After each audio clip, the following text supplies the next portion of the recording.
கடகராசிக்காரர்களுக்கு சுபவிரிய பிராப்தம் ஏற்படும். பழைய கடன்கள் பைசல் செய்தாலும் புது கடன்கள் எதிர்பார்த்த அமைப்பு கிடைக்கும்.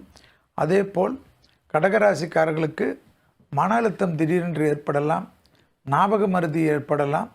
எழுதி வைத்து கொள்வதோ அல்லது துணை அல்லது துணைவியார் பிள்ளைகளிடத்திலோ சில முக்கியமான விஷயங்களை பகிர்ந்து கொள்வதோ மிக மிக முக்கியம். உத்தியோகத்தில் மேலதிகாரிகள், அரசு துறை, அரசியல்வாதிகள், உடனிருப்பவர்கள் திடீரென்று உங்களுக்கு தேவையில்லாத உபத்திரத்தை ஏற்படுத்த முயற்சிப்பார்கள். அதிக கவனமாக இருக்க வேண்டும். மனக்குழப்பம் இல்லாமல் இருக்கக்கூடிய கடகராசிக்காரர்கள் சிவனை பிடித்து கொள்வதும், சிவமந்திரங்களை உச்சாடனை செய்வதும், சிவன் கோயிலுக்கு செல்வதும் நன்மை ஏற்படுத்தி தரும்.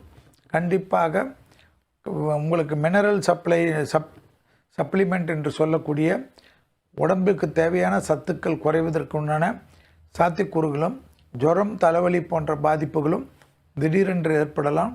கடகராசிக்காரர்களுக்கு படிப்படியாக ஆடி மாதம் முழுவதும் முடிகிற வரை பொறுமை காப்பது நன்மை ஏற்படுத்தி தரும். வாகனத்தில் பயணங்களில் அதீத கவனமாக இருக்க வேண்டும்.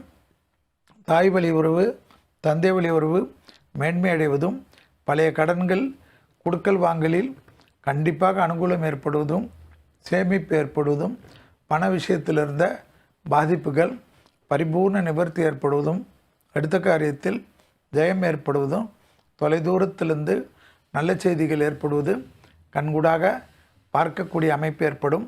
வேற்றுமொழி மனிதர்களால் அதிகம் ஆதாயம் பெறக்கூடிய ராசிக்காரர்கள் கடகராசிக்காரர்கள்.